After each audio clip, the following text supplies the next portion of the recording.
আচ্ছা, ভাবুন তো এমন এক শহর যেখানে সবকিছু চলছে কৃত্রিম বুদ্ধিমত্তার শক্তিতে। গাড়ি চলছে চালক ছাড়াই।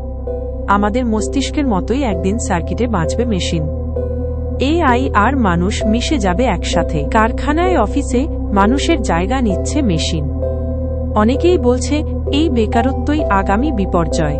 শিক্ষার্থীরা শিখছে এআই টিউটরের কাছে।